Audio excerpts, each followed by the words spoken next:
That's why I feel I'm in my zone these days. In the league of my own, I'm alone these days. Drowning in the pool of my own pride. I'm over ambitious, I'm blinded by my own drive. Just burying my grandmother and my mother in tears as we talk on the phone, telling me how proud she is. I'm just trying to stay strong and speak life into each part in my zone. Keep Christ, Lord, and the head of my home. On my knees, my head bowed to the throne. I'll keep you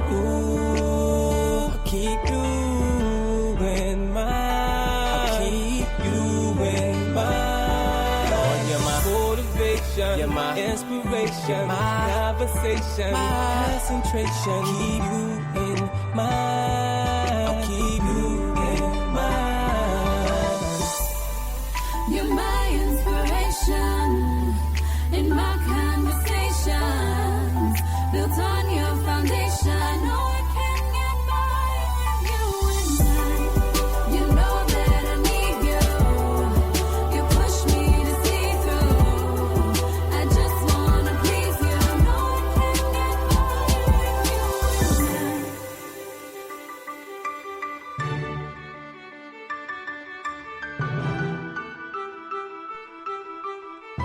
That was DJ Anomaly with You in Mind. All right.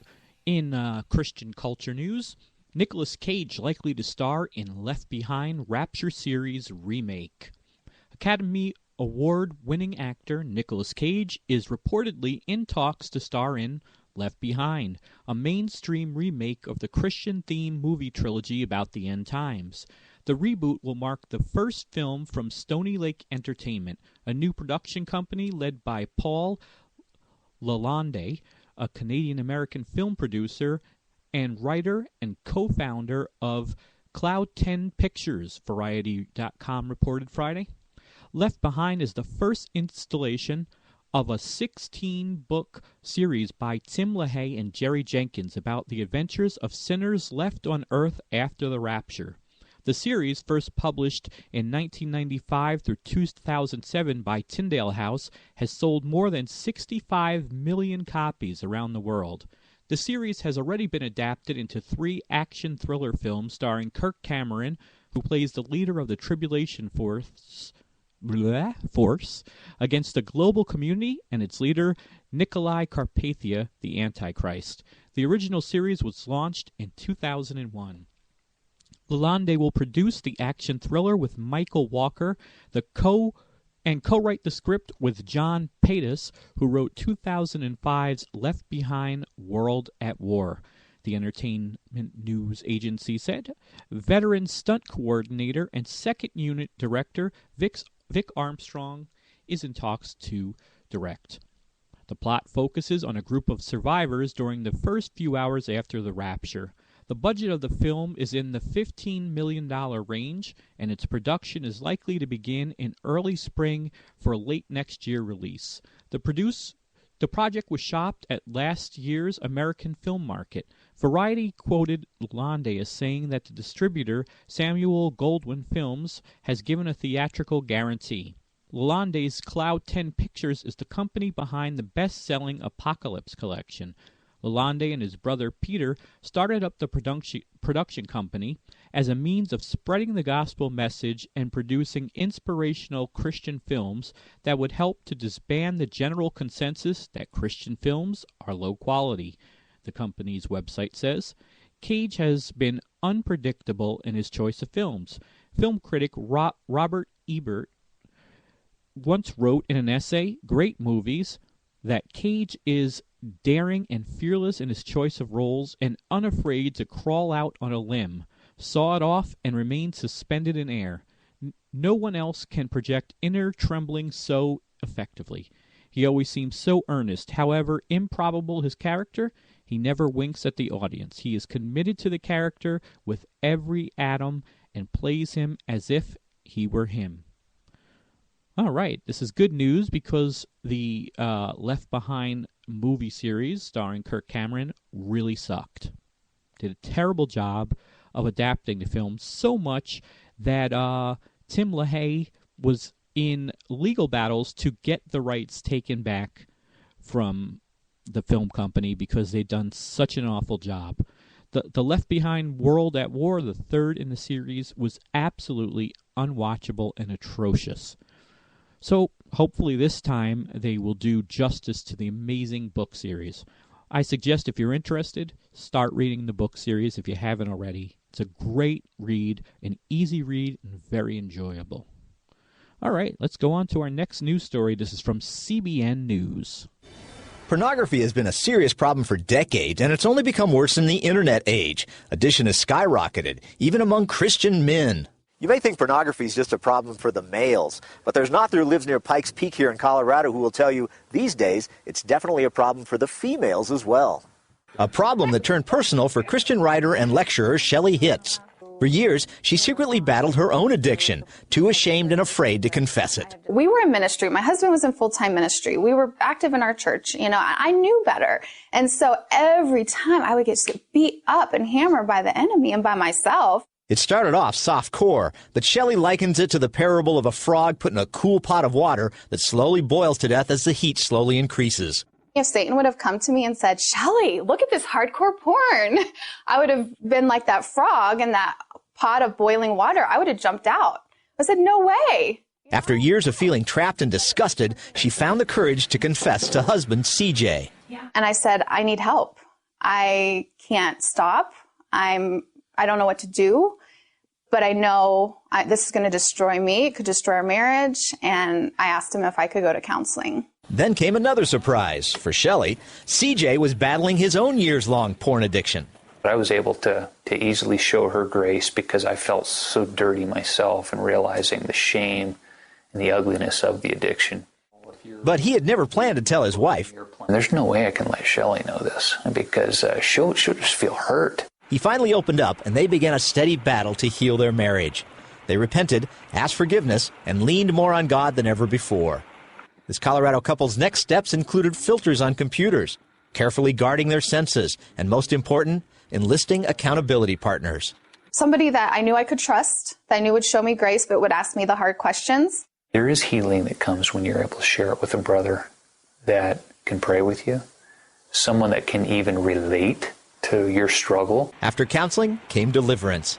Then Shelley sensed God wanted her to take the most difficult step of all, going public. That was 10 years ago. And then this year, I finally obeyed. That led to the book, A Christian Woman's Guide to Breaking Free from Pornography. Shelley also began to confess during lectures to Christian women and young ladies. Every time I would share it, it never failed. A woman, a teen girl, someone would come up to me and many times confess for the first time that, you know, that they also struggle. One young lady in particular shocked Shelley with what she had to say. I am on a Christian college campus. I am the chaplain. And she said almost every girl on our floor struggles with pornography. The growth of this addiction across American society led the Christian-based Witherspoon Institute to seek a solution with some of the world's foremost authorities. Among them, leading marriage and family therapist Jill Manning. Females consistently, we find, represent approximately 30% of internet pornography consumers, a third, essentially. For their book, Shelley and her co-author surveyed Christian women and came up with stunning numbers. 19% of Christian women and teen girls that say they're not just exposed to it, but they're addicted. And then of those that said that they were exposed to pornography, 44% said they felt hopeless in overcoming it. But Shelley and CJ are a living testimony. People willing to fight their way out can overcome. I have been there. Christ has set me free. It has not been an easy path. It's been difficult. I still at times struggle, but there is freedom. And they say this freedom has brought a new level of intimacy to their marriage. There's an ecstasy and a peace and a joy and an elation that pornography never will bring. So the message, the good news is, no matter how deep you're in, no matter how addicted, there's hope. There's deliverance. Paul Strand, CBN News, reporting from Colorado Springs, Colorado. Interestingly enough, the porn industry has seen a reduction in profit, which has led to some pretty bad things. There are now women in command of many of the pornography companies, and they have targeted women by using women. What they're seeing now is women are making, there's a movement to make the films less male dominant, to have a storyline to them, and then produce versions of them that are not hardcore but softcore porn to kind of draw people in. They've resorted to not only these female-friendly versions, but also using things like parodies of popular movies and shows, and even a superhero line of pornography. And it's so widespread on the internet that there's no longer a shame involved where you have to go into a store and purchase something, because now you can sit in your home on your mobile phone and have access to all the smut in the world. Some statistics, and these are from 2006. Every second, $3,075.64 is being spent on pornography. Every second, 28,258 internet users are viewing pornography. Every second, 372 internet users are typing adult search terms into search engines. Every 39 minutes, a new pornographic video is being created in the United States. That is crazy.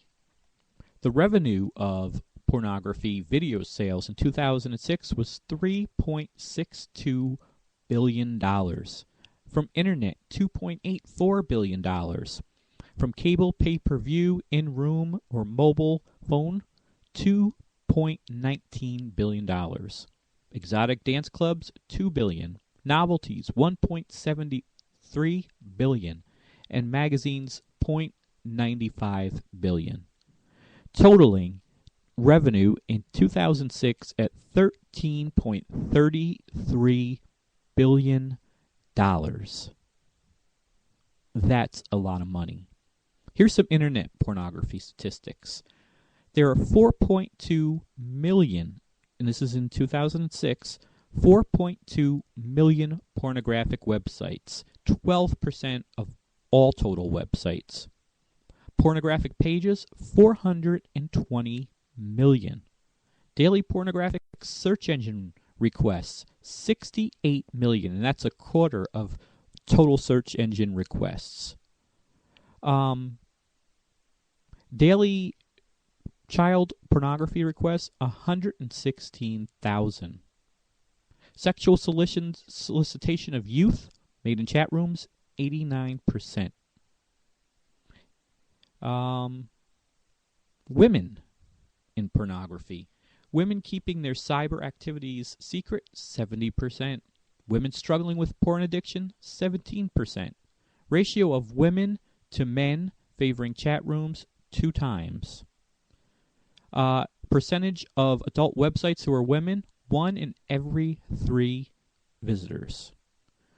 Women accessing adult websites each month, 9.4 million. And women who admitted accessing pornography at work, 13%. And women, far more likely than men, are likely to act out behaviors in real life, such as having multiple partners, casual sex, or affairs. Some staggering statistics. And here's what's interesting. Every year since 1988, the number of U.S. hardcore pornography titles released has increased. In 1988, there were 1,300 titles released a year. And in 2005, 13,588 pornographic movies released. And the highest percentage of age bracket for porn is 26% are age 35 to 44 and 20% 25 to 34. Unbelievable. But like the news reporter said, there is hope. There are ministries such as XXX Church who help people out of pornography, spread the word about what's going on, and many more. If you need help finding a place to help you, you need someone to talk to, you can check us out at cyiworldwide.com, send us an email